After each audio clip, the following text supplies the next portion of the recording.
صليت على إبراهيم وعلى آل إبراهيم في العالمين إنك حميد مجيد. قال الله تبارك وتعالى في كلامه المجيد: أعوذ بالله من الشيطان الرجيم. بسم الله الرحمن الرحيم. ومثل الذين ينفقون أموالهم ابتغاء مرضات الله وتثبيتا من أنفسهم كمثل جنة بربوة أصابها وابل فآتت أكلها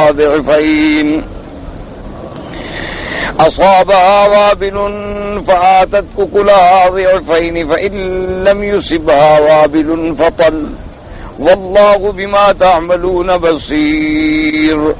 قال المؤلف والمفسر رحمه الله تعالى: وهذا مثل المؤمنين المنفقين أموالهم ابتغاء مرضات الله أنهم في ذلك وتثبيتا من أنفسهم، أي وهم متحققون ومتثبتون أن الله سيجزيهم على ذلك أوفر الجزاء.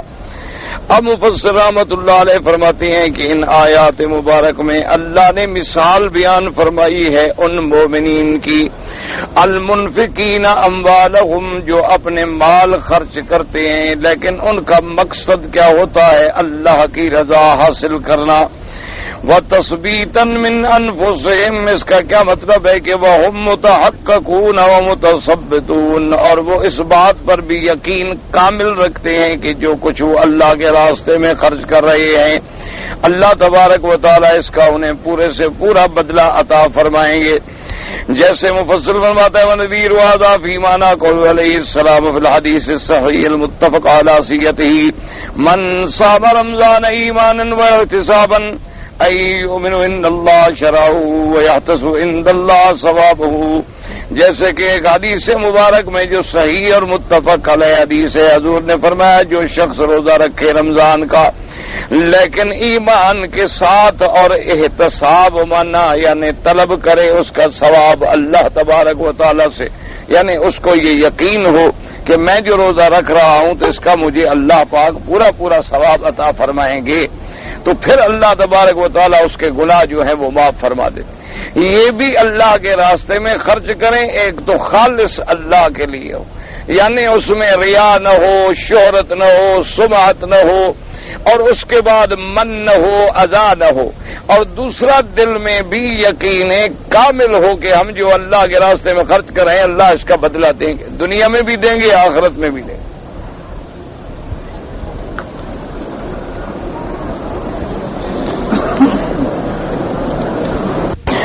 قال الشعبی وتثبیتا من انفسہم، کیا معنی فرماتے ہیں؟ تصدیقا و یقینا، یعنی ان کو اس بات پر تصدیق ہے، یقین ہے کہ جو ہم اللہ کے رضا میں خرچ کر رہے ہیں اللہ اس کا بدلہ دیں گے. وقضا قال قتادہ وابو صالح وابن زید واختار ابن جریر وقال مجاہد الحسن یثبتون عین یدعون صدقاتهم. اور ایک ترجمہ مفسر رحمۃ اللہ علیہ نے ایک قول یہ بھی نقل کیا ہے کہ وہ تثبیتا من انفسہم کا کیا معنی، یعنی وہ اپنے آپ کو اس بات پہ جماتے ہیں، تصدیق کرتے ہیں پہلے کہ بھی میں کہاں کہاں خرچ کروں، یعنی صحیح جگہ ڈھونڈنے کے بعد وہ خرچ کرتے ہیں. اب پھر اس کے بعد یہ قاعدہ ہے کہ صدقات جو ہوتے ہیں نا پھر ان کی دو قسمیں ہو جاتی ہیں، ایک صدقات واجبہ کہلاتے ہیں اور ایک صدقات نافلہ کہلاتے ہیں. یوں سمجھ لیں کہ جو اللہ تبارک و تعالیٰ نے بندے پہ فرض فرما دی، مثلا زکوٰۃ ہے، یہ فرض ہے، اس کا نکالنا جو ہے فرض ہے بندے کے، یعنی جو انسان کے اپنے رہنے کھانے پینے خرچے کے بعد جو خالص اس کے پاس چیز بچے، اگر وہ 7.25 تولے سونے چاندی کی قیمت کے برابر ہے، 7.25 تولے سونے کے یا 52.5 تولے چاندی کے، چاہے تمہارا تجارت کا مال ہے، تجارت کی زمین ہے، تجارتی کام ہے، سب پہ زکوٰۃ ہے، اور سال بھی گزر جائے تو پھر پورا حساب کر کے 2.5% آپ زکوٰۃ، یہ تو ہے زکوٰۃ، یہ تو فرض ہے جیسے نماز فرض. اسی طرح واجبات آ جاتی ہیں جیسے صدقۃ الفطر ہے، ہر امیر آدمی پر ضروری ہے کہ وہ رمضان المبارک کے اختتام پر یعنی عید سے پہلے ایک رات اپنا صدقہ فطر کرے.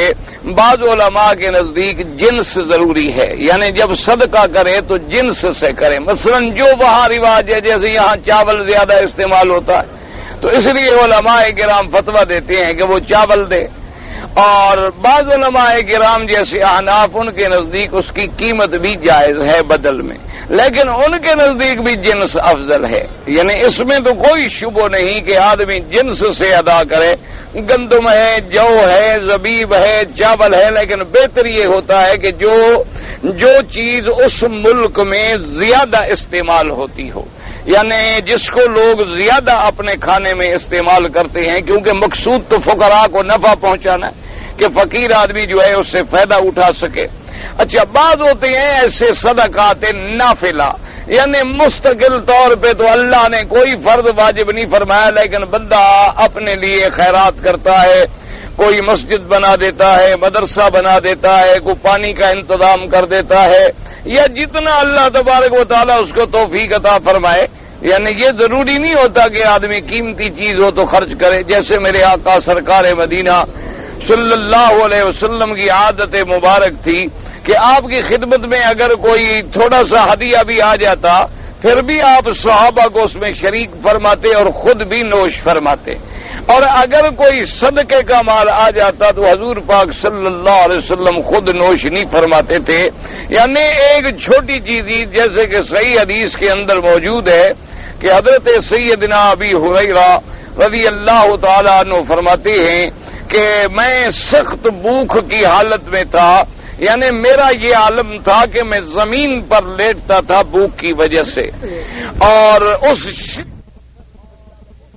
کہ پتھر ٹھنڈا لگے گا تو کچھ ذرا تسلی ہو جائے گی، اور کبھی کبھی فرماتے ہیں اشد حجرن، میں پتھر باندھ دیتا تھا اپنے پیٹ پر سختی کے ساتھ تاکہ میری اس بھوک کے اندر جو ہے پیٹ سیدھا رہے، آنتیں سیدھی رہیں، عروق سیدھے رہیں اور وقت جو ہے گزر جائے۔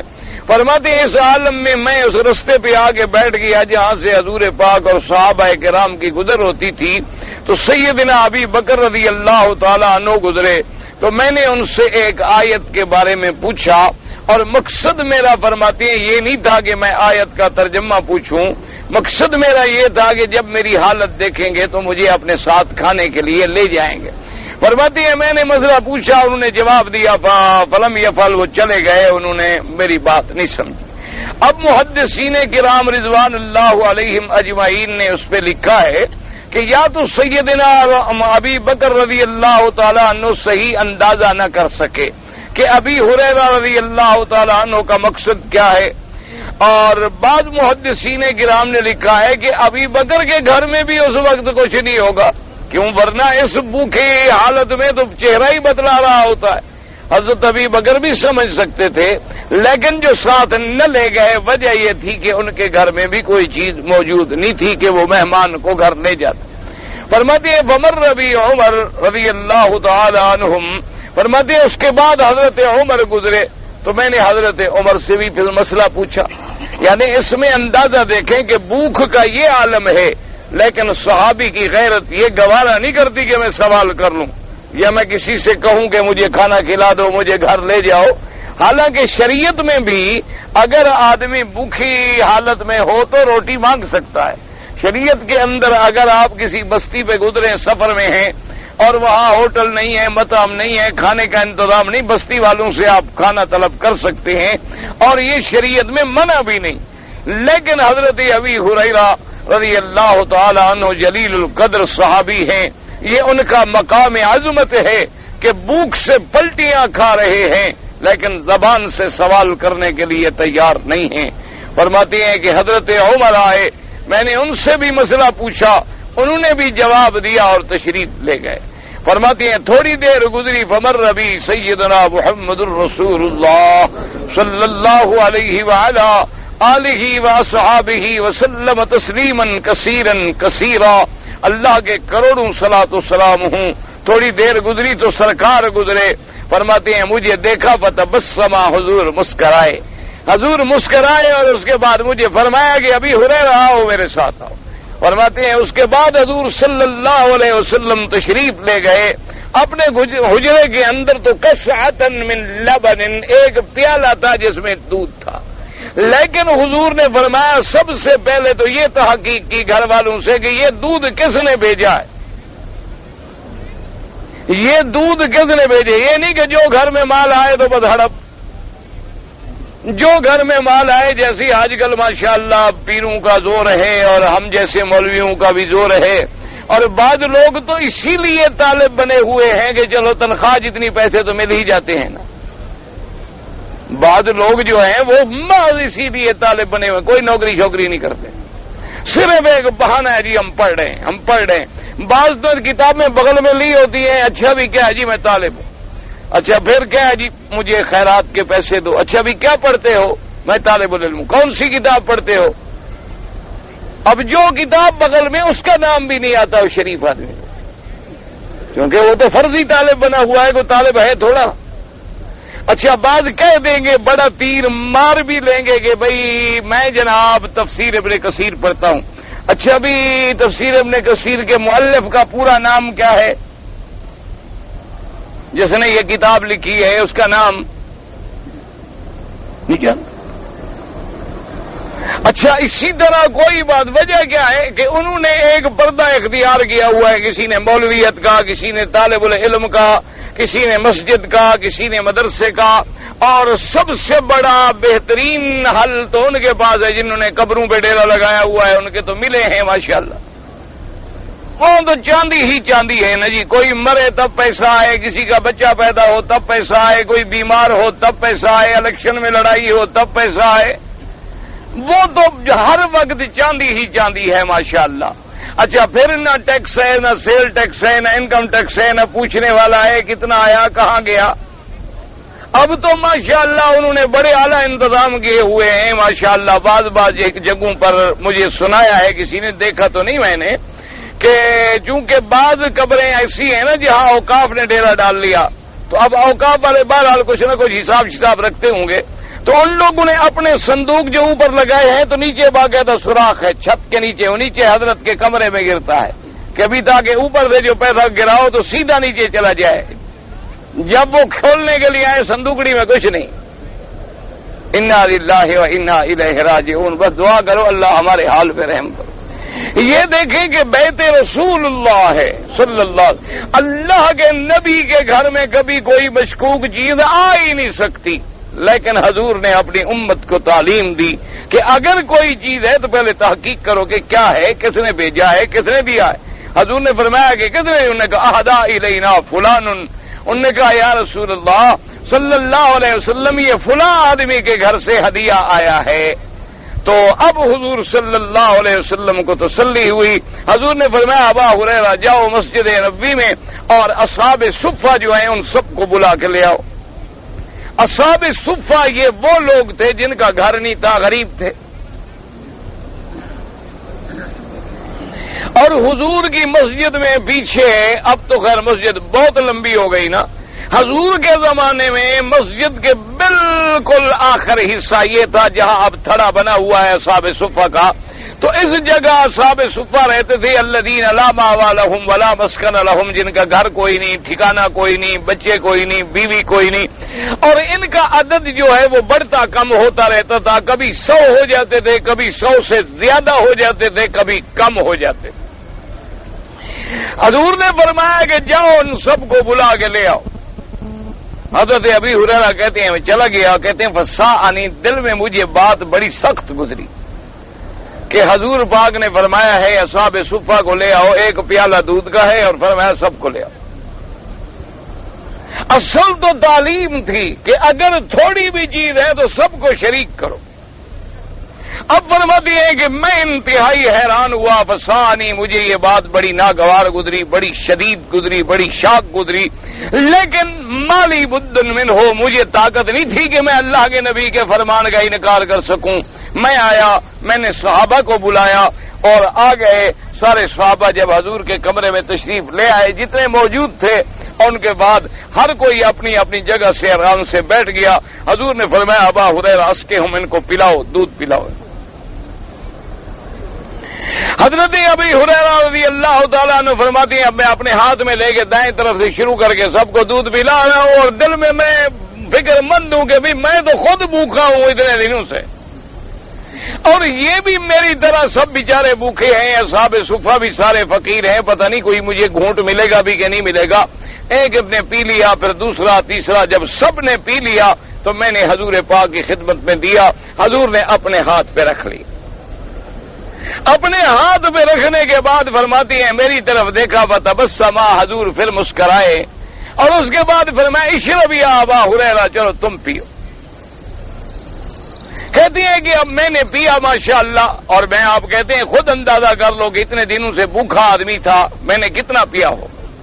فرماتی ہیں میں نے پیا اور جب میں سیراب ہو گیا تو میں نے برتن حضور کی خدمت میں پیش کیا کہ حضور میں نے پی لیا. فرمایا اشرب، پھر پیو. تو فرماتی ہیں کہ میں نے پھر پیا. اب پھر پینے کے بعد جب میں اچھی طرح پھر میں پی گیا، سیراب ہو گیا، میں نے پھر برتن حضور کی خدمت میں پیش کیا. حضور نے فرمایا اشرب یا ابا ہریرہ، پھر پیو.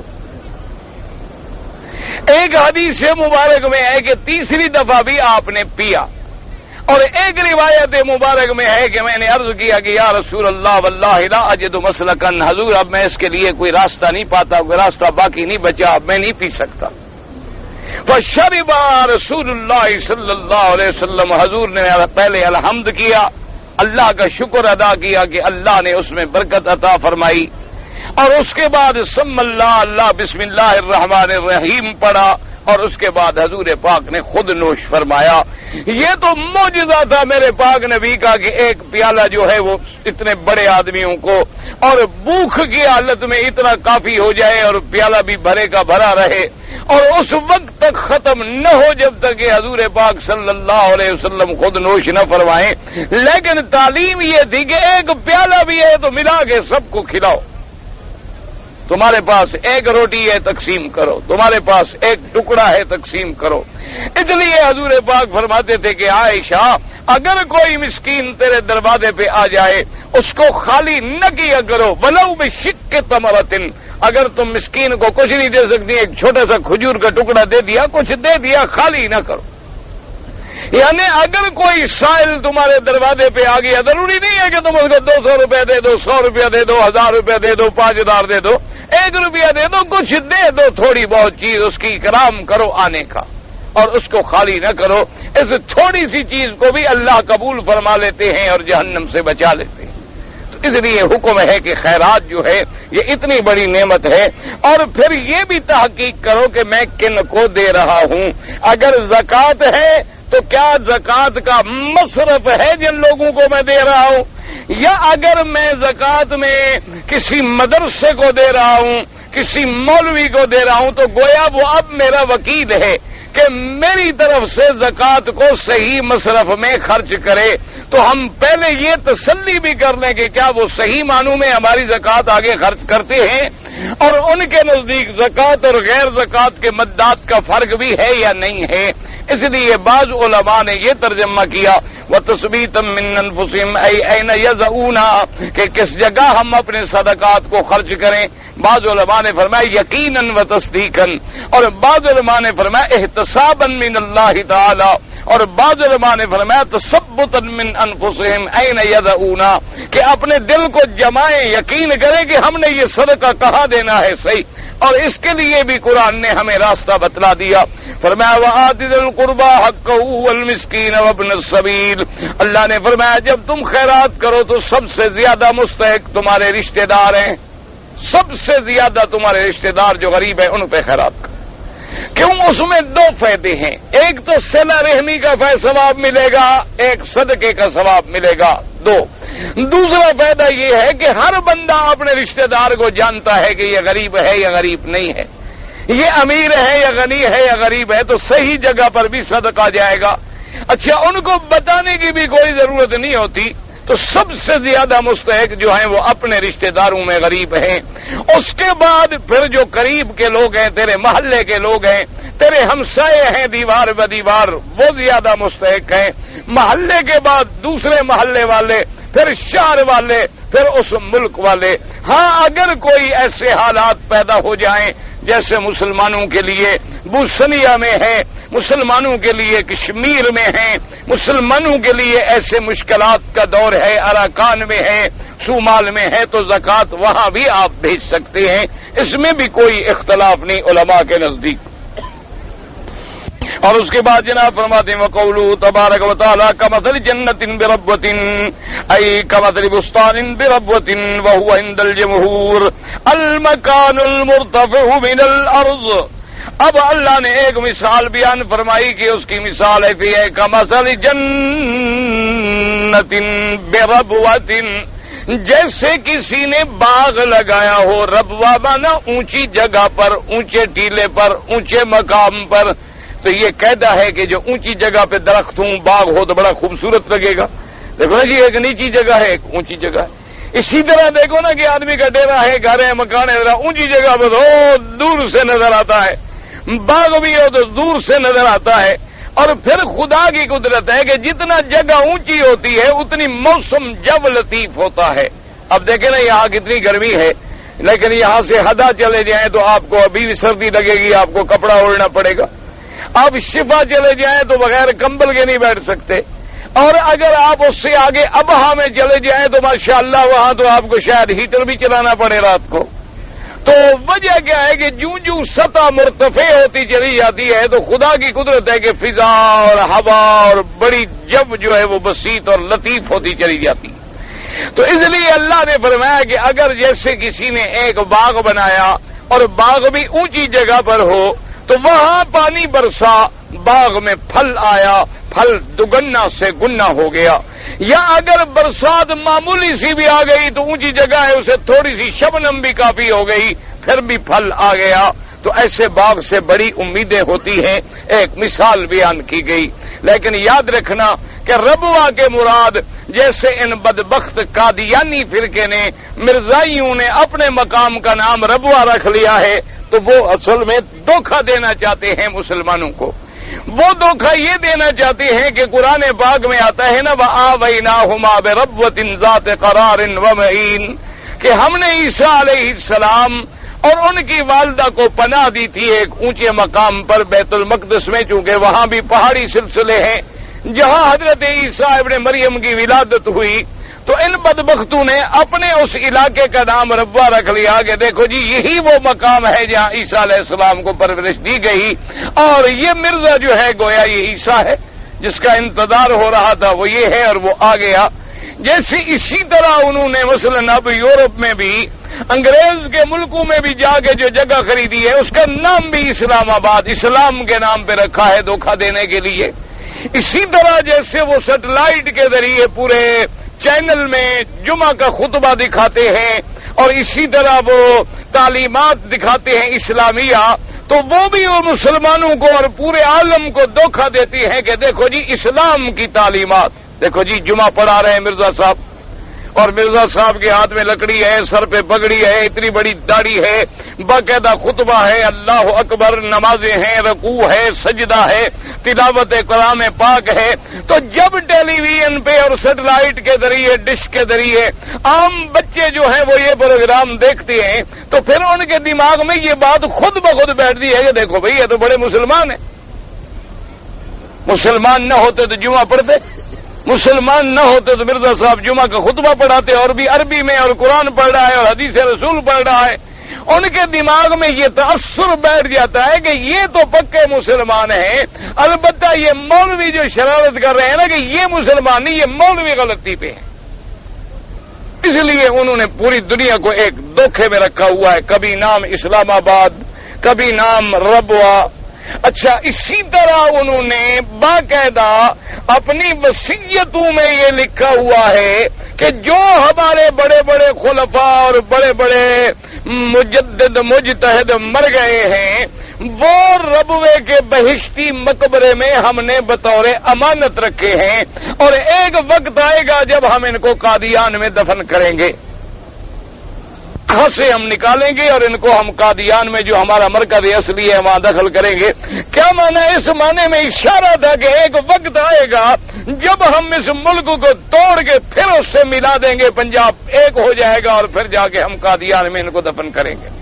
وہ اصل دشمنی جو ہے، وہ اصل پلاننگ جو ہے وہ ان کی باقاعدہ موجود ہے.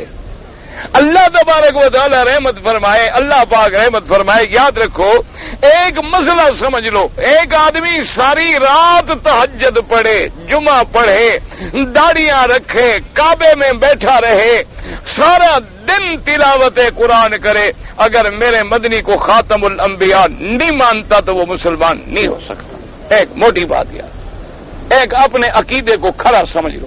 کیا مانا؟ لا الہ الا اللہ، اللہ کو کوئی مانے تو اللہ کے ماننے سے صرف مسلمان نہیں ہو سکتا۔ ایک مسئلہ سمجھ لو، ایک آدمی کہتا ہے اللہ ہے، خدا ہے، پیدا کرنے والا ہے، مہربان ہے، رحمان ہے، رحیم ہے، کریم ہے، بڑا سخی ہے، بڑا رازق ہے، سبحان اللہ سبحان اللہ، ہمارا خدا ماشاءاللہ او بڑا شان والا ہے، لیکن دوسرے خداؤں کی نفی نہ کرے تو مسلمان نہیں ہو سکتا۔ مسلمان کب ہوگا؟ جب کہے گا کہ لا الہ الا اللہ، اور کوئی خدا نہیں مگر اللہ۔ تو جب تک سب آلہہ کی نفی نہ کرے اس وقت تک مسلمان نہیں ہو سکتا۔ اسی طرح کوئی آدمی کہے کہ حضور نبی ہیں، حضور امام الانبیاء ہیں، حضور افضل الانبیاء ہیں، حضور سید الاولین ہیں، حضور سید الاولین والآخرین ہیں، حضور امام المتقین ہیں، حضور امام المعصومین ہیں، حضور کے بڑے شان ہیں، حضور سب سے افضل ہیں، سب سے اعلیٰ ہیں، سب سے اولا، سب سے اجمل ہیں۔ لیکن جب تک یہ نفی نہ کرے کہ حضور کے بعد کوئی نبی نہیں ہو سکتا، جب تک یہ نفی نہ کرے اس وقت تک مسلمان نہیں ہو سکتا۔ لاکھ وہ کہے کہ میں نبی کو مانتا ہوں، مانتا رہے، صرف نبی کے ماننے کا نام مسلمان نہیں۔ تب مانے کہ آپ کے بعد نفی کرے کہ لا نبی بعدہ ولا رسول بعدہ ولا معصوم بعدہ ولا شریعت بعد شریعتہ ولا کتاب بعد کتابہ، آپ کے بعد کوئی نبی نہیں، کوئی رسول نہیں، کوئی معصوم نہیں، آپ کے بعد کوئی شریعت نہیں، آپ کی کتاب کے بعد کوئی کتاب نہیں، تب جا کے مسلمان ہوگا۔ سمجھ آ گئی مسئلہ؟ اس لیے اب تمہارے سامنے مرزائی ہے، قادیانی ہے، لاہوری ہے، کوئی بلا ہے، لاکھ وہ نمازیں پڑھتا رہے، لاکھ خطبے پڑھتا رہے، جب وہ مرزے کو نبی مانتا ہے تو اس کے کفر میں کیا شک ہے؟ اچھا ایک آدمی مرزے کو نبی تو نہیں مانتا لیکن کہتا ہے کہ مجدد تھے، تو جو آدمی خود مرتد تھا، مرتد کو مجدد کہنے والا بھی کافر؟ جس آدمی نے دعوی نبوت کیا وہ مسلمان ہے، وہ کافر ہے۔ تو جو دعوی نبوت کرنے والا خود تو ہو گیا کافر، یہ اس کو کہتے ہیں نہیں مجدد ہے، تو کافر کو مجدد بنا رہا ہے، تو اس سے بڑا کفر اور کیا ہو سکتا ہے؟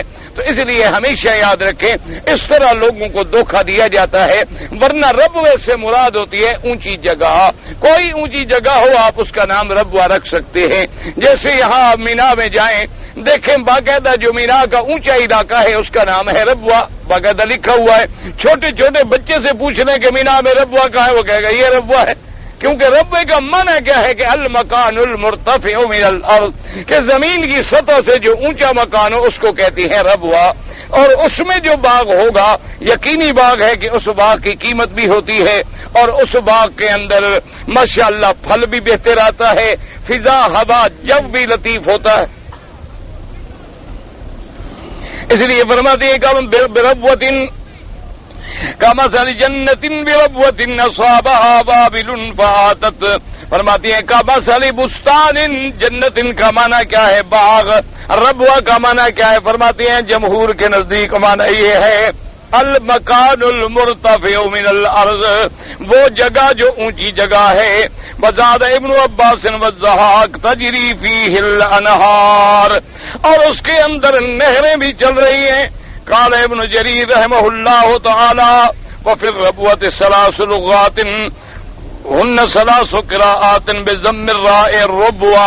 اچھا بعض لوگوں نے تو پڑھا ہے ربوہ بضم الراء، قراءت اہل المدینہ والحجاز والعراق وفتح وقراءت بعض اہل الشام والکوفہ۔ اچھا بعض نے پڑھا ہے ربوہ زبر کے ساتھ، اور بعض نے پڑھا ہے ربوہ کسر کے ساتھ، یعنی تین قراءتیں ہیں، ربوہ ویذکر انہا قراءت ابن عباس قولہ تبارک و تعالی اصابها وابل، وابل معنی المطر الشدید، بارش، کما تقدم فاتت کلها ثمرتها في فینی بالنسبة الى غیرها من الجنان. اچھا وہ باغ جو ہے جب بارش پڑی تو اس میں دوگنا پھل آیا، یعنی نیچے والوں میں اگر 1 من ہے تو وہاں 2 من آ گیا. فإن لم يصبها وابل فطل قال الرذاذ هو الرذاذ هو الذي من البطي هذه الجنة بعاد رب لا تمهل أبدا لأن إن لم يصبها وابل فطل وأيابها كان فهو كفايتها. فرماتی ہیں کہ اگر بارش شدید نہ آئے، معمولی آئے، تل کہتی ہے رذاذ پھوار، جسے آپ کہتے ہیں نا پھوار، یا جسے آپ کہتی ہیں کہ جیسے اوس، یعنی موسم ٹھنڈا ہو نا، آپ دیکھیں تو صبح درختوں کے پتوں پہ اوس پڑی ہوتی ہے، جیسے آپ کہتے ہیں شبنم پڑی ہے، شبنم پڑی ہے یا اوس پڑی ہے. ایسے اگر آپ درخت کو ہلائیں نا تو باقاعدہ پانی گرنا شروع ہو جاتا ہے. آپ نے دیکھا ہوگا گاڑیوں پہ صبح جائیں تو شیشے اور کاروں کے اوپر بھی سب پانی معلوم ہوتا ہے، تو یہ اوس ہوتی ہے. تو اللہ نے فرمایا کہ اگر زیادہ پانی بھی باغ کو نہ ملا، چلو تھوڑا مل گیا، لیکن تھوڑا بھی ملے پھر بھی پھل آ گیا، تو مانا یہ ہے کہ باغ کسی حالت میں خراب نہ رہا. یعنی زیادہ بارش ہوئی تب بھی دگنا پھل آ گیا، تھوڑا سا اس کو فوار بھی پڑ گئی تب بھی پھل آ گیا. تو مومن کا عمل جو ہے وہ کبھی ضائع نہیں جاتا. مومن اگر خیرات زیادہ کرے گا تب بھی پھل آئے گا، تھوڑا کرے گا تب بھی پھل آئے گا. حتیٰ کہ حضور نے فرمایا اگر تیرے پاس کچھ بھی نہیں ہے دینے کے لیے تو ایک مسلمان کو مسکرا کے مل لیا کرو، تو تیرا دوسرے بھائی سے مسکرا کے ملنا جو ہے اس میں بھی اللہ تمہیں صدقے کا ثواب عطا فرمائیں گے. اور اسی طرح حضور پاک صلی اللہ علیہ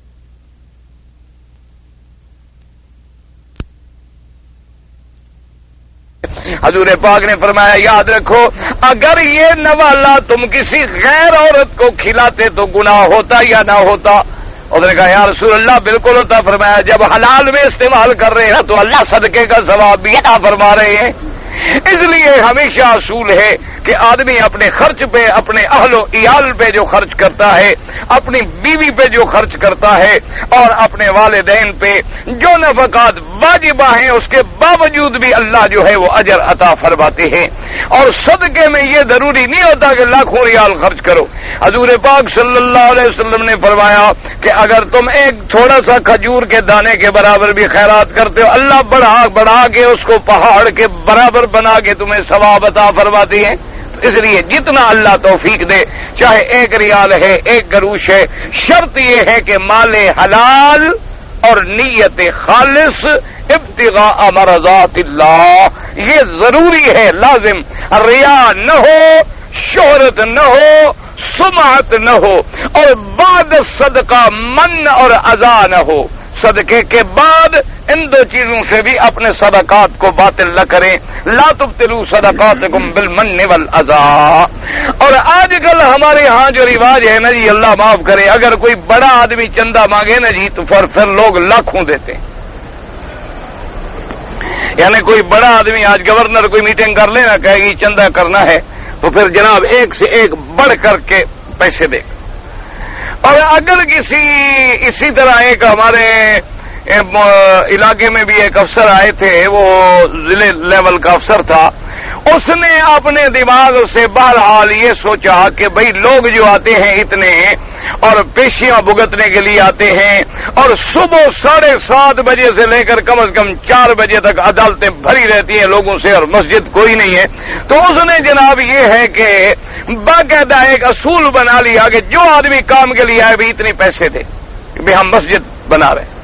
خیر وہ مجھے ملا کہنے لگا جی ہم مسجد کا کریں. میں نے کہا اس طرح خیر مسجد تو الحمدللہ نہیں بنے گی، کمرہ شمرہ بن جائے گا.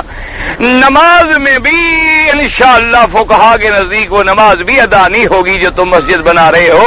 لوگ تو تمہارے ڈر کی وجہ سے ٹیکس سمجھ کے دے رہے ہیں، وہ مسجد کا چندہ تھوڑا دے رہے ہیں. وہ تو یہ سمجھ کے دے رہے ہیں کہ جی اب ہم کیا کریں، ہم نے کام تو کروانا ہے. اور اس نے ہر کام کا ایک حساب کر لیا کہ اس پہ 100 روپے، اس پہ 200 روپے، اس پہ 500 روپے، اس پہ 400 روپے، اس پہ 1000 روپے، اور مسجد کی رسید دے دو، بھی رسید لے کے آئے کام کرائے. اچھا لوگ بھی کہتے چلو بھی ٹھیک ہے کام ہی کرانے میاں مسجد میں لگے گا، لیکن ایسے پیسوں سے مسجد بنانا جائز نہیں ہو. یاد رکھ مسئلہ سمجھ. یہ تو لوگوں سے زبردستی لینے والی بات ہے. حتیٰ کہ فقہا نے اتنا لکھا ہے کہ ایک آدمی تقریر کرے مثلا اور لوگوں کو تقریر میں ایسا یعنی بالکل مدہوش کر دے کہ اب ہر آدمی پیسے ڈال رہا ہے. انہوں نے کہا یہ بھی جائز نہیں ہے کہ اس نے لوگوں کو اپنے منشے سے نہیں دلایا بلکہ ان کو اپنے تقریر کے جادو میں پھنسا کے پیسہ نکال لیا. انہوں نے فرمایا یہ بھی جائز نہیں. خیرات تب ہوتی ہے. انہوں نے کہا پھر ڈاکو میں تو اس میں کیا فرق ہے؟ اس میں فرق ہے کہ اس نے بندوق دکھا کے لے لیا, ایسے تقریر سنا کے لے لیا. فرق صرف اتنا ہے. ویسے اور صدقہ وہ ہے جو آدمی اپنے دل سے دے. یاد رکھو, اپنے دل سے, اپنی رضا سے اور خالص مال حلال سے. اب تک تمہارے سامنے حتیم کا ٹکڑا باہر ہے کعبے کا, اب تک الحمدللہ. حالانکہ سب سے پہلے ابتدا کرنے والے کافر تھے, لیکن انہوں نے کہا بھی حرام کا پیسہ مت لگاؤ. اللہ کا گھر بنا رہے ہیں, پیسے حلال کے لگاؤ. انہوں نے کہا پیسے پورے نہیں ہوتے. انہوں نے کہا کعبہ چھوٹا کر دو لیکن حرام کا پیسہ نہ لگا. اتنا تو کافروں کو بھی خیال تھا, اتنا تو مشرکین مکہ کو بھی خیال تھا جو لات حبل منات کے پوجنے والے تھے اور جنہوں نے اللہ کے کعبے میں عیسیٰ علیہ السلام اور بی بی مریم کے بت بنا کے رکھے ہوئے تھے. ان کے پوجا کرنے والے لوگ تھے. اتنی ان کو بھی خیال تھا کہ بیت اللہ یہ اللہ کا گھر ہے, اس میں حرام کا پیسہ نہ لگے. اور آج مسلمان ماشاءاللہ سب سے بڑی خوبصورت ہماری مسجدیں کون بناتے ہیں؟ بینک والے. وہ پیسے کہاں سے آتے ہیں؟ اس مسجد میں نماز ہوتی ہی نہیں, مسئلہ سمجھ لو. خالص حرام کے پیسے سے بنتے ہیں. اوپر ماشاءاللہ ھذا من فضل ربی لکھ دینے سے چیز حلال نہیں ہو جاتی. سب سے بڑے بڑے مسجدیں بنا دیں گے انشورنس والے, ماشاءاللہ خالص حرام, خالص حرام. اس کے بجائے تو تم سڑک پر چٹائی رکھ کے نماز پڑھ لو, وہ زیادہ بہتر ہے. اچھا, بعض لوگ ہمارے مولویوں میں بھی یہ بیماری پھیل گئی ہے. ایک مولوی مجھے خود ملا, میں نام نہیں لیتا, میرا دوست ہے. اس کو میں نے کہا میرا ارادہ ہے کہ میں اس ملک میں کوئی ایسا ادارہ قائم کروں کہ جو لوگ ہمارے وفاق سے فارغ ہو جاتے ہیں, دورہ حدیث کر لیتے ہیں, ان کے بعد ان بیچاروں کا کوئی مستقبل نہیں ہوتا, تو ان کے لیے ہم چاہتے ہیں کہ کوئی ایسا ادارہ قائم کیا جائے کہ ہم ان کو تخصص بھی کروائیں اور ساتھ ان کو MA بھی کرائیں, انگریزی میں, فرینچ میں, عربی میں ہم تیار کریں تاکہ باہر کی دنیا کے لیے وہ دائی بن سکیں. تو اس کے لیے مجھے کوئی جگہ چاہیے, کوئی جگہ دلانے میں آپ مدد کریں. اس نے کہا جی رات میں آپ کو جگہ دکھاؤں گا. ٹھیک ہے. رات کو وہ گاڑی لے کے آ گیا, مجھے لے گیا. اس نے کہا جی یہ جگہ ہے, 5000 گز کا یہ پلاٹ ہے, یہ 4 دیواری ہے, دروازہ ہے, یہ جناب چابی. میں نے کہا یہ ہے کس کا پلاٹ؟ انہوں نے کہا جی یہ یہاں پڑا تھا سرکاری, ہم نے قبضہ کیا ہوا. میں نے کہا بھئی یہ تو تمہیں مبارک ہو. میں نے کہا مولوی صاحب یہ کام تو آپ کر سکتے ہیں, میں تو غریب آدمی ہوں, فقیر آدمی ہوں, میں تو نہیں کر سکتا. نہیں حضرت کوئی ایسی بات نہیں, ویسے رکھا انہوں نے اسی مقصد کے لیے تھا. جب یہ ٹاؤن بن رہے تھے تو باقاعدہ ٹاؤن میں پلاٹ رکھے جاتے ہیں, کچھ سنیوں کے لیے, کچھ شیعہ کے لیے, کچھ فلاں کے لیے, کچھ فلاں کے لیے, کچھ فلاں کے لیے. کیونکہ اب ہمارے ہاں تو لائن لگی ہوئی ہے نا مذہب کی, ہر آدمی کی مسجد بھی اپنی ہے, ہر آدمی کی نماز بھی اپنی ہے, امام بھی اپنا ہے, پگڑی بھی اپنی, پگڑی کا رنگ بھی اپنا ہے. ماشاءاللہ ہر آدمی ماشاءاللہ جب تک اس رنگ کی پگڑی نہ ہو وہ مسلمان ہی نہیں, اس کی پارٹی کا ہی نہیں. تو انہوں نے کہا جی یہ بھی اسی مقصد کے لیے رکھا گیا تھا. تو مجھے موقع مل گیا, میں نے قبضہ کر لیا, 4 دیواری دے دی, میں نے اندر حافظ بٹھا دیا, بچے پڑھ رہے ہیں. 2 سال سے میرا قبضہ ہے, کسی کے باپ کی طاقت ہے آگے خدا کے گھر کو گرائے. میں نے کہا یہ تم جانو, خدا کا گھر جانے اور تمہاری KDA جانے, مجھے تو چاہیے قیمت سے اگر کہیں مل جائے. انہوں نے کہا پھر حضرت آپ خرید ہی نہیں سکتے, لاکھوں کروڑوں کا قیمت ہے, کہاں ادا کریں گے آپ؟ یہ تو یہاں ایسے کام چلتا ہے. میں نے کہا بھی ایسے مجھے یہ سمجھاؤ, اگر ہم یہاں مسجد بنا دیں نماز ہو جائے گی. کہتے نہیں جی بعد میں ہم الاٹمنٹ کرا لیں گے نا. جب تک الاٹمنٹ نہ ہو اس وقت تک, کہتے جی اس وقت تک یہ چھوٹے چھوٹے بچے رکھے ہوئے, ان پر تو نماز فرض ہے ہی نہیں. لیکن مولوی کتنے سمجھدار ہیں. اور نے کہا دے گا, نہیں دے گا تو ایک تمنا ہے, کوئی فرض تو نہیں ہمارے ذمہ کہ ہم ضرور کریں. ہو گیا تو الحمدللہ, نہ ہو گیا تو نہ صحیح. تو اس لیے ہمیشہ یاد رکھیں جہاں مسجد بناؤ. اچھا ہمارے ملک میں ایک اور بھی بڑی بری بات ہے, 2 ذمہ داروں میں جائیداد کا جھگڑا ہوتا ہے.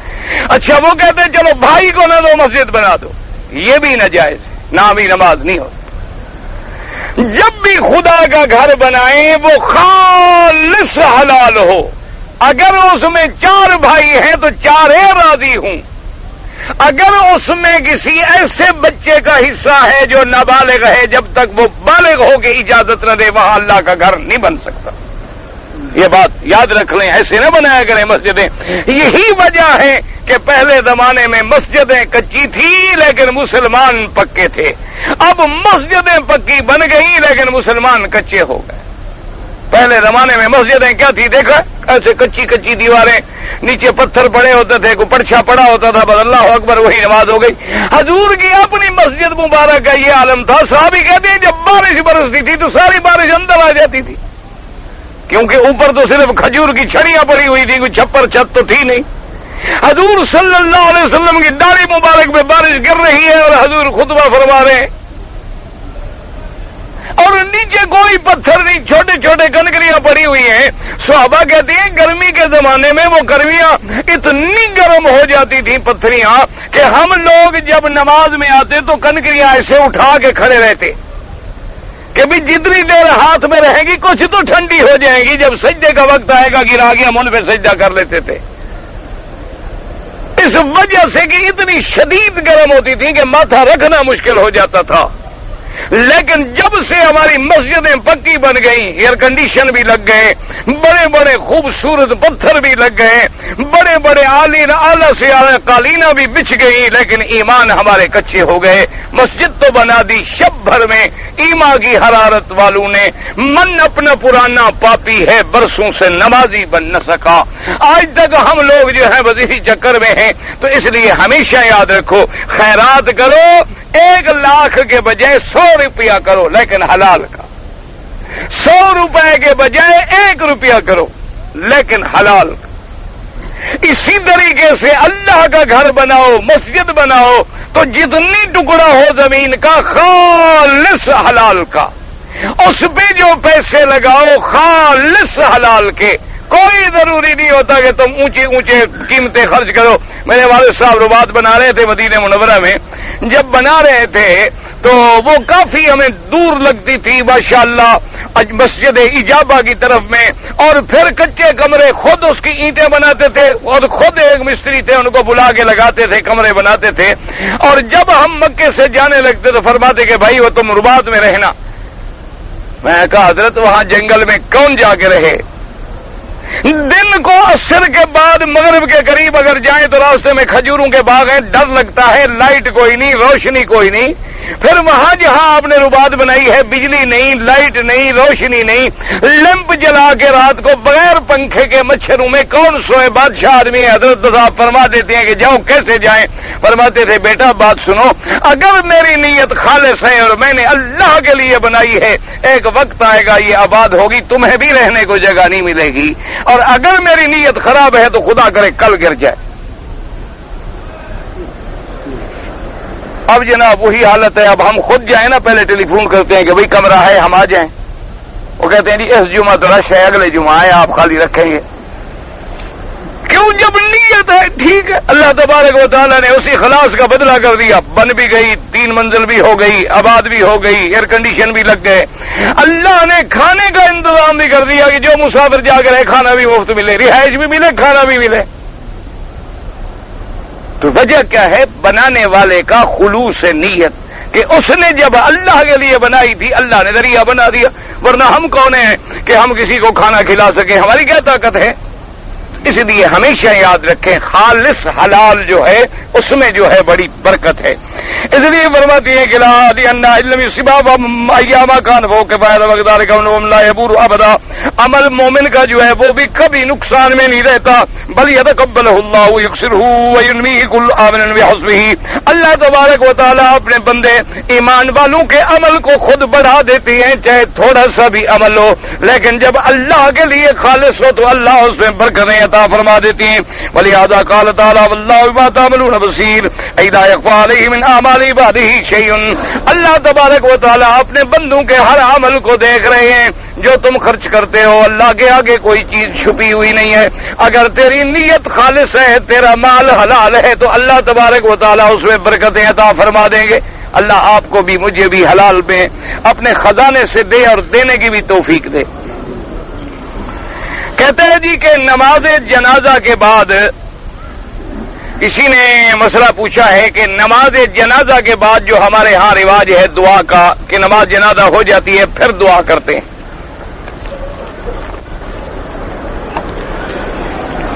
تو اس کا شریعت میں کیا حکم ہے؟ یاد رکھو یہ بدعت ہے خالص, کیونکہ جنازہ جو آپ نے پڑھا ہے یہی تو دعا ہے. جنازہ کیا ہے؟ دعا ہے. تو جو دعا حضور پاک نے سکھلائی ہے, حضور پاک نے فرمائی ہے, اور بحالت جماعت ہم کر رہے ہیں, اس کے بعد پھر دعا مانگنے کا کیا معنی؟ یعنی وہ جنازے والی دعا پہ اعتبار نہیں ہے. جنازے میں جو آپ کہہ رہے ہیں کہ اللہم اغفر لحینا و میتنا و شاہدنا و غائبنا و صغیرنا و کبیرنا و ذکرنا و انثانا اللہم من احییت منا فاحیہ الاسلام, یہ کیا ہے؟ اگر یہ دعا قبول نہیں ہوئی تو بعد والی دعا کا تیرے پاس پروانہ ہے کہ وہ قبول ہو جائے گی؟ خالص بدعت ہے, لوگوں نے گھڑا ہوا ہے. نماز جنازہ کے بعد دعا نہ حضور پاک نے فرمائی ہے, نہ ابو بکر, عمر, عثمان, علی صاحب اہل بیت کسی نے ایک دفعہ بھی نماز جنازہ کے بعد دعا نہیں کی. یاد رکھو اس کے بعد دعا کا مکان کب ہے؟ جب مردے کو قبر میں رکھ لو, مٹی ڈال لو. حضور نے فرمایا اب دعا کرو, وہ دعا کا مقام ہے. حضور نے فرمایا الآن یسأل, اب اس کے لیے دعا کرو, اس کے سوال جواب کا وقت ہے. اللہ تمہارے بھائی کو سوال و جواب میں ثابت قدم رکھے. وہ دعا سنت ہے. یہ جو ہے یہ تو لوگوں نے محض ایک رواج بنا لیا ہے, اور جو دعا کرتا ہے وہ پکا سنی ہے, جو نہیں کرتا وہ وہابی ہے. حالانکہ سنی کا معنی سنت پہ چلنے والا. جب یہ دعا سنت میں نہیں ہے تو مانگنے والا بدعتی ہے, وہ کیسے سنی بن گیا؟ اس لیے ہمیشہ یاد رکھیں, ورنہ کوئی دعا سے ضد ہوتی تو پھر جنازے کے اندر جو دعا ہے وہ بھی ہم نہ مانگتے. دعا سے ضد نہیں, لیکن یہاں حضور نے دعا مانگی ہے وہاں مانگنا سنت ہے. جہاں حضور نے دعا نہیں مانگی وہاں نہ مانگنا سنت ہے. جہاں حضور نے ہاتھ لگایا وہاں ہاتھ لگانا سنت ہے. جس کعبے کے کونے پہ حضور نے ہاتھ نہیں لگایا وہاں ہاتھ نہ لگانا سنت ہے. سنت کا معنی ہے محمد مدنی کے قدم پہ چلنا. یاد رکھو بات, یہ تو بس ایسے لوگوں نے قصے اپنے گھر لیے ہیں. کہتا ہے کہ جی شیعہ لوگ جو ہیں صحابہ کو برا بھلا کہتے ہیں, ان کے ساتھ کھانا پینا جائز ہے. اچھا کوئی آدمی تیرے باپ کو گالی دے تو باغیرت بیٹا اس کے ساتھ کھانا کھائے گا؟ نہ. کوئی آدمی تیری ماں کو گالی دے, تیرے باپ کو گالی دے, تم شریف آدمی اس کے ساتھ کھانا کھاؤ گے؟ تو اب صحابہ کا مقام تیری ماں باپ کے برابر بھی نہیں رہ گیا. یعنی اب بی بی عائشہ کا مقام جو ہے وہ تیری اماں سے بھی گر گیا ہے. تجھے ماں کی غیرت ہے اور محمد مصطفیٰ کی بیوی کی غیرت نہیں ہے. تمہیں اپنے باپ کی غیرت ہے لیکن عائشہ کے ابے کی غیرت نہیں ہے. تمہیں اپنی غیرت ہے لیکن حضور کے صحابہ کی غیرت نہیں. یہ کیا مسئلہ ہے؟ ایسے لوگوں سے حضور نے خود فرمایا حدیث میں, ایک زمانہ آئے گا, فرمایا آخر زمانے میں قیامت کے قریب ایک وقت آئے گا, ایسے لوگ پیدا ہوں گے, فرمایا جو میرے صحابہ کی شان کو گھٹائیں گے. فرمایا فلا تجالسوہم, ایسے لوگوں کے ساتھ مت بیٹھا کرو, ایسے لوگوں کے ساتھ شادی نکاح نہ کرنا, ایسے لوگوں کے ساتھ دوستی نہ کرنا, ایسے لوگوں کے جنازے پہ نہ جانا. یہ وہ لوگ ہیں جو میرے صحابہ کے دشمن ہیں. میرے صحابہ کا دشمن محمد مصطفیٰ کا دشمن. باقی دعا کرو اللہ ان کو ہدایت دے. کیوں؟ اکثر لوگ جو ہیں نا وہ بیچارے جاہل ہیں. اکثر لوگوں کو مسئلے کا پتہ نہیں. مصیبت یہ ہے, کیوں جب بچہ پیدا ہوتا ہے نا جی, وہ جس ماحول میں بیچارہ بڑھتا ہے اسی ماحول میں رہتا ہے. کیا مانا؟ اب دیکھیں نا جی, آپ مثلا ایک موحد مولوی کے گھر کے قریب ہیں تو آپ ہر تقریر میں توحید توحید توحید سنیں گے, تیرے دماغ میں توحید کا مسئلہ بیٹھ جائے گا. ایک جگہ ایسی ہے کہ جہاں ماشاءاللہ مزار ہیں, قبروں پہ طواف ہے, قبروں پہ سجدہ ہے, قبروں پہ پھول کی چادریں ہیں, قبروں پہ خیراتیں ہیں, تیرے دماغ میں بھی بیٹھ جائے گا. اب یہی دین کا کام ہے, ہمارا باپ دادا کر رہا ہے. سفید داڑھی والے لوگ قبروں پہ پھر رہے ہیں ماشاءاللہ. آخر قبر والا کوئی فائدہ پہنچاتا ہے تو یہ کر رہے ہیں نا. اگر نہ پہنچاتا، دیکھو جی باقی قبریں تو ویران پڑی ہوئی ہیں، ان پہ تو جا کے کوئی سلام بھی نہیں کرتا، ان کی قبروں پہ ماشاءاللہ روزانہ 2-2 3-3 من پھول چڑھاتے ہیں، تو آخر کوئی وجہ تو ہے نا، بس دماغ میں آ گئی بات، تو وہ اسی عقیدے میں چلا گیا۔ اچھا، جن قبروں پہ پھول نہیں ڈالتے ہو ان کے مردے باہر نہیں نکلتے ہیں، اور جن پہ ڈالتے ہو وہ باہر تشریف لے آتے ہیں، کیا خیال ہے آپ کا؟ ہاں جی، کہ قبرستان میں جو میرے جیسے غریب وہاں بھی مردے ہیں وہ تو بیچارے باہر نہیں آئیں گے کہ وہ آپ نے پھول بھی نہیں ڈالے، لیکن جن کو آپ روزانہ پھول پہناتے ہیں وہ تشریف لے آتے ہیں، ملتے ہیں آپ کو، السلام علیکم جی مہربانی کل اور پھول لے آنا۔ تو آخر کیا فرق نظر آتا ہے دونوں قبروں میں آپ کو؟ اچھا، وہ مر گئے ہیں جن کی قبروں پہ پھول ڈال رہے ہو، یہ زندہ ہے، زندوں کو زبردستی دفن کیا ہوا ہے تم نے نہ، اچھی محبت ہے تمہاری اپنے پیروں سے بزرگوں سے کہ وہ بیچارے زندہ تھے، زندہ کو جا کے تم نے دفن کر دیا کہ جی اب ہم آپ کو باہر نہیں دیکھنا چاہتے، اندر رہو، ہم اوپر پھول ڈالا کریں گے، اچھی محبت ہے بھائی تمہاری۔ تو دماغ میں یہی اسی طرح جو شیعہ کے گھر میں پیدا ہوا وہ ساری زندگی ملنگوں کے ساتھ رہا، مجلس سے سنتا رہا، بیچارہ جی بی بی فاطمہ پہ بڑا ظلم ہوا، تو نے کہا اچھا نبی کی بیٹی پہ ظلم ہوا، ہاں جی جائیداد چھین لی، اچھا نبی کا میراث ورثہ چھین لیا، اچھا، انہوں نے کہا جناب اتنا بڑا ظلم، دیکھو آج ذمہ دار کی لڑکی کو کوئی جائیداد سے محروم کر دے تو وہ بیچاری کتنا مظلوم ہوتی ہے، نبی کی جائیداد چھین لی، انہوں نے کہا توبہ توبہ، انہوں نے کہا ہاں جی بی بی فاطمہ الزہرا مانگنے جو آئی جائیداد، حضرت عمر نے جو دروازے کو دھکا دیا تو پیٹ پہ پڑا وہ دروازہ، بی بی کا حمل گر گیا، انہوں نے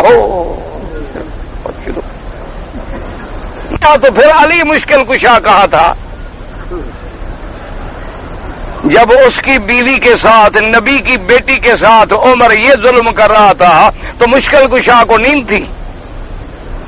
کوئی عقل کرو، یا تو پھر علی مشکل کشا نہیں ہے یا تم یہ جھوٹ بول رہے ہو، دو میں ایک بات سچی ہوگی، دونوں سچی نہیں ہو سکتی۔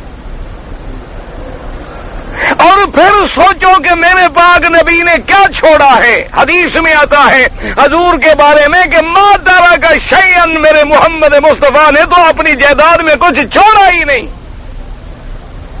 حضور نے تو کوئی جائیداد چھوڑی نہیں، تو کیا کھا گئے جب جائیداد ہی نہیں چھوڑی؟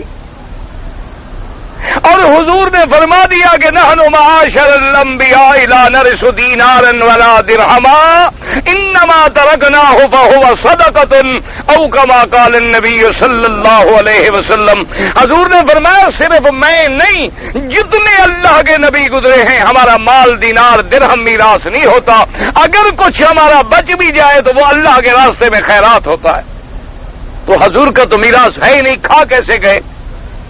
تو لوگوں کے دماغ میں جب یہ بات بھر دی جاتی ہے، ایمان سے کہیں، آپ سے جو کوئی کہے کہ بھئی بی بی فاطمہ پہ ظلم ہوا تو آپ اس سے کیسے محبت کریں گے؟ آپ کے دل میں غصہ تو آئے گا نبی کی بیٹی پہ۔ جیسے ایک آدمی نے حضرت اشرف علی تھانوی رحمۃ اللہ علیہ کو آ کے کہا کہ احمد رضا خان جو ہے وہ آپ کو گالیاں دیتا ہے، آپ کو کافر کہتا ہے، انہوں نے کہا بھائی جب اس کو یہ بات پہنچائی جاتی ہے کہ ہم اولیاء اللہ کو نہیں مانتے، ہم نبیوں کو نہیں مانتے، ہم انبیاء کے شان میں گستاخی کرتے ہیں، تو وہ بیچارہ گالیاں نہیں دے گا تو اور کو پھول لے کے ہمیں پہنانے آئے گا؟ اس بیچارے کو بات جو یہ پہنچائی جاتی ہے کہ یہ اولیاء کو نہیں مانتے، یہ نبی کو نہیں مانتے، یہ نبی کے گستاخ، اولیاء کے گستاخ، فاتحہ کے منکر، درود کے منکر، نبی کے منکر، تو غریب گالیاں ہی دے گا اور کیا کرے گا؟ تو ان لوگوں کو جب دماغ میں ڈالا جاتا ہے کہ بی بی فاطمہ پہ ظلم ہوا، حضور کی خلافت چھین لی، حضرت علی پہ ظلم ہوا، حضرت حسن کو زہر دی گئی، حضرت حسین پہ ظلم ہوا اور یہ سب صحابہ نے کرایا، تو دل میں بغض تو آئے گا۔ اس لیے یہ بیچارے جاہل ہوتے ہیں، ان کو معلومات نہیں ہوتے، دعا کریں اللہ ان کی آنکھیں بھی کھول دے، اللہ ان کی بھی ہدایت کے فیصلے فرمائے، اللہ تبارک و تعالیٰ ان کو بھی بات سمجھنے کی توفیق دے۔ ایک آدمی کا لڑکا سعودی عرب میں ہے، پاکستان میں اس کے والدین نے منت مانی تھی کہ جب واپس آئے گا تو ہم ایک بیل خیرات کریں گے، جو منت مانی ہے اللہ کے لیے وہ پوری کریں، بیل خیرات کریں، پیسے نہ دیں، جو منت مانی ہے اسی طرح کریں۔ ہمارے پاکستان میں ایک بینک نے اسلامی سرمایہ کاری کے نام پر ایک سکیم شروع کی ہے. بھائی مجھے اس سکیم کا جب پتہ نہیں تو میں کیسے فتویٰ بتاؤں، لیکن تجربہ میرا یہی ہے کہ وہ ہوگا ایسے کہ جیسے اس گلاس کے اندر تم شراب بھر لو اور اوپر لکھ لو شراب الصالحین، تو وہ حلال نہیں ہو جاتا. اندازہ میرا یہی ہے جیسے پہلے آپ کی سکیمیں وہاں چلی تھی نا نفع نقصان کے وہ بھی سارا جھوٹ تھا، سارا چکر تھا. کوئی اسلام کے مطابق نظام مزاربت یا نظام مشارکت یا نظام مرابحت پہ کام نہیں ہوتا تھا. اب بھی مجھے یقین نہیں ہے، لیکن اگر وہ سکیم منگوا لیں، ہم پڑھیں کیا طریقہ کار ہے، پھر ہم کچھ کہہ سکتے ہیں کہ وہ کیا ہے. جوتا پہننے کے لیے کوئی خاص دعا نہیں ہے، ویسے کوئی کام بھی کیا جائے تو بسم اللہ کہہ سکتے ہیں آپ.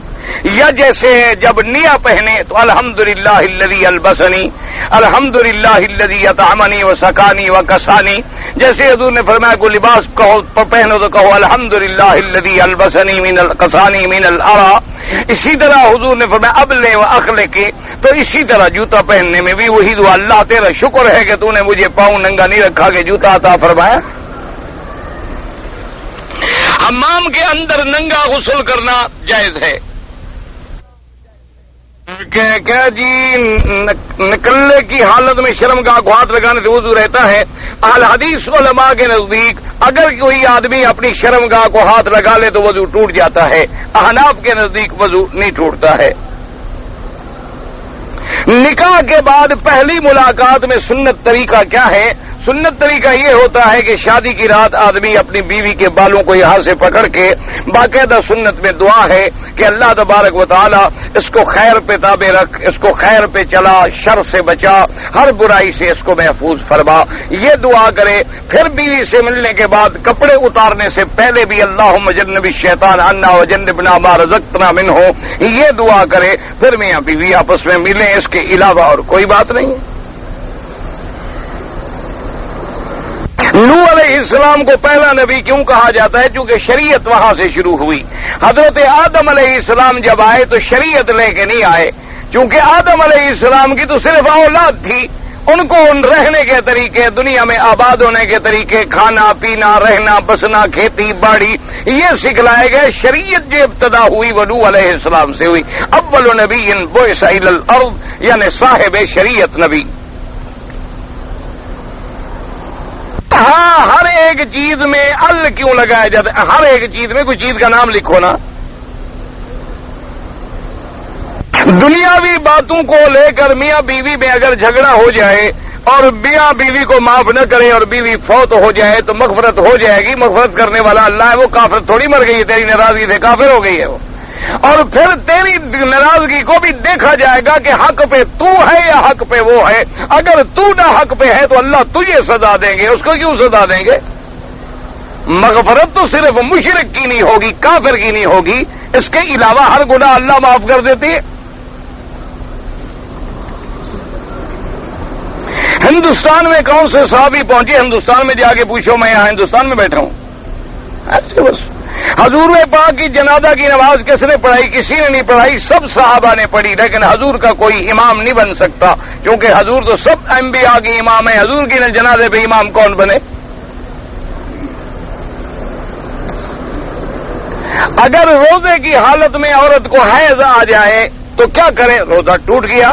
لیکن روزے والوں کی شکل اختیار کرے. کیا مانا؟ لوگوں کے سامنے نہ کھائے نہ پیے، یہ سمجھا جائے گویا روزے میں ہے، لیکن اس روزے کی رمضان کے بعد پھر قضا کرے گی. روزہ تو ختم ہو گیا. داڑھی رکھنے کے لیے حکم یہ ہے کہ ایک مشت جو ہے وہ سنت ہے. تمام ائمہ اربعہ کا اس پہ اتفاق ہے. تو دور سے سیاہ بھی نظر آئے گا اور لگانا بھی جائز ہو جاتا ہے. میرے بیٹے کا ایکسیڈنٹ ہو گیا ہے، مجھے اس کا معاوضہ ملا ہے اور یہ رقم بچوں کی نگہداشت، بچوں کی نگہداشت پہ خرچ کرو اور خیرات نہ کرو. تم